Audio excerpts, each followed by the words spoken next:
5 minutes after 11 o'clock. Thank you for tuning in. Robin, when we were kids, I remember having a bicycle, and I remember other kids having like these Stingray bicycles, and they could lift the front wheel off of the sidewalk, and they could ride on one wheel. Yeah. And I remember thinking, that is so cool.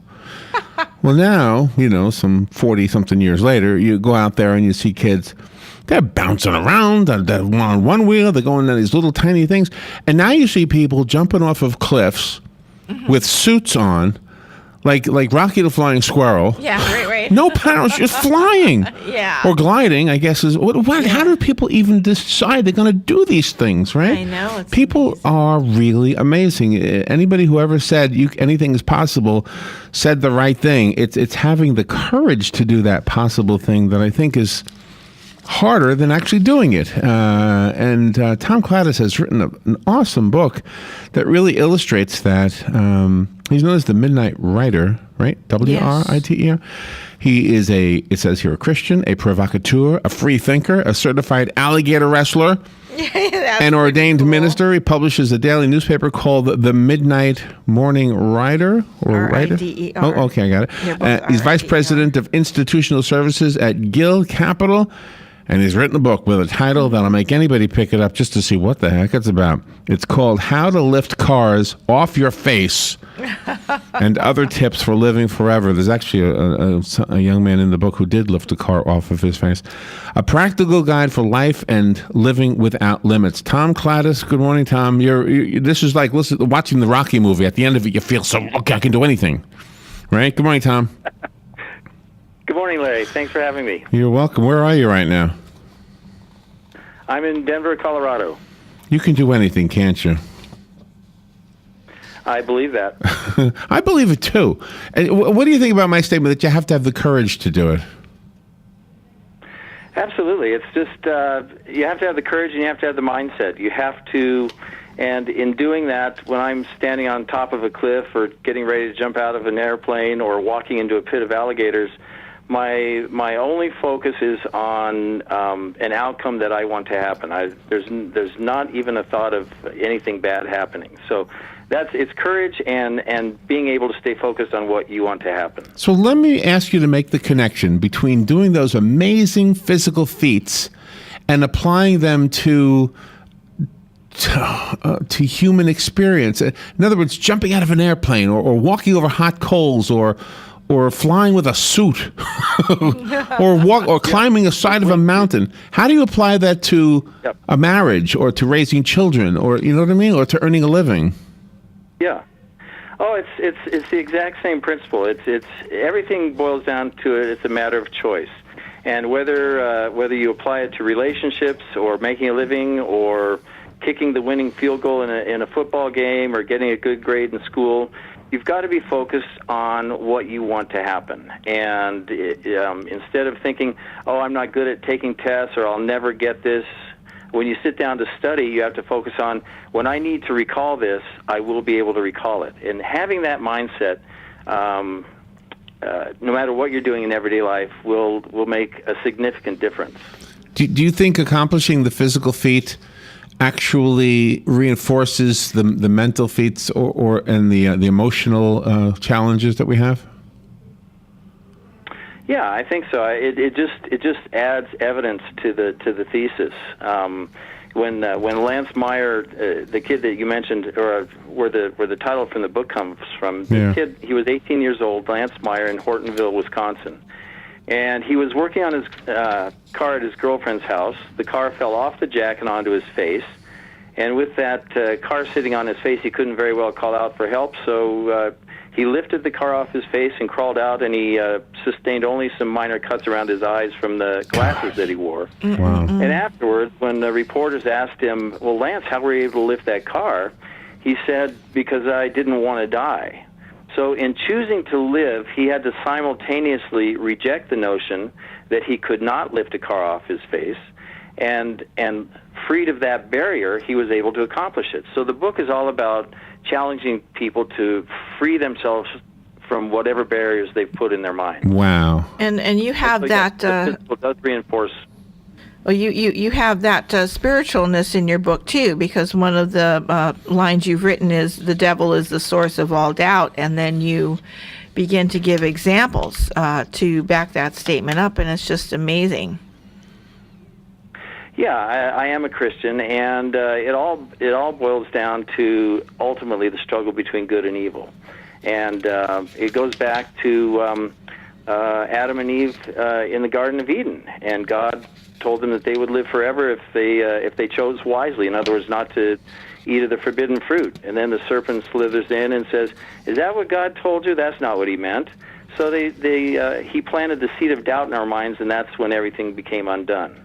But we all are created with the same choices that Adam and Eve have. I believe that God still creates us in His image to live forever, but we don't believe that we have a choice. It's been ingrained in our minds since Adam and Eve that we have no choice but to die, and so we automatically accept it, and therefore it becomes a self-fulfilling prophecy. And maybe that's why Jesus says, if you believe, you will live forever. Maybe it's you have to believe. Yeah. And maybe that's why it's a constant message of the church. Oh, absolutely. And here's where I think the church gets into trouble. And Jesus tells us, and He's very clear about this: if you have the faith of a mustard seed, nothing will be impossible for you. Right. And He didn't. There's no asterisks. There's no except living forever. Well, except right. Well, except anything. Right. And so and I make that point in my book, and theologians and church leaders will agree that yes, we were created to live forever. But they said when Jesus said nothing will be impossible for you, they tell us that's not what He meant. Well, deja vu. That's exactly what the serpent told Adam and Eve in the garden. That's not what God meant. But both God and Jesus were very clear, and they weren't kidding around.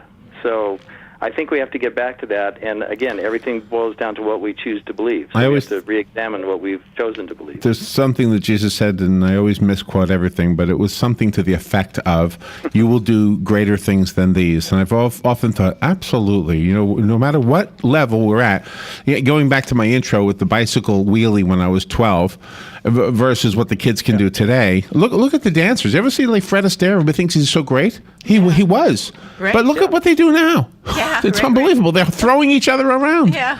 Like Cirque du Soleil. Look at that. Yeah, exactly. Yeah, it is. You're absolutely onto something. I mean, and the people who are starting it are the kids, like you mentioned, the kids on the bicycle, because they're not saddled by fear or doubt. They're just like, oh, this is cool. Let's try and do this, and then they're focused on doing it. They may fall 100 times, but eventually they'll get it. It's like a baby, and the point I make: babies are the ultimate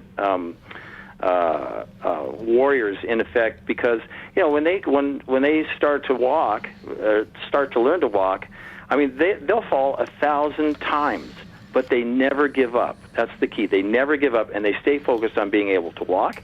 And suddenly they take their first steps, and then they learn to run, and all of a sudden they're running. The human being is running a mile in less than 4 minutes.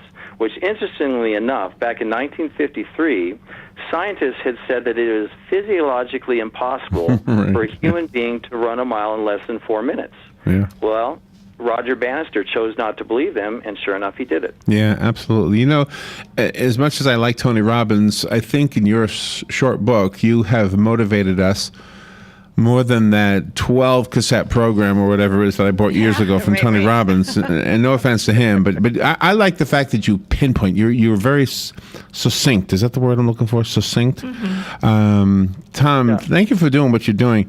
I have a copy of the book. This is going to motivate you, I promise. How to Lift Cars Off Your Face and Other Tips for Living Forever, a practical guide for life and living without limits. And you are definitely promised by Jesus that you will live forever.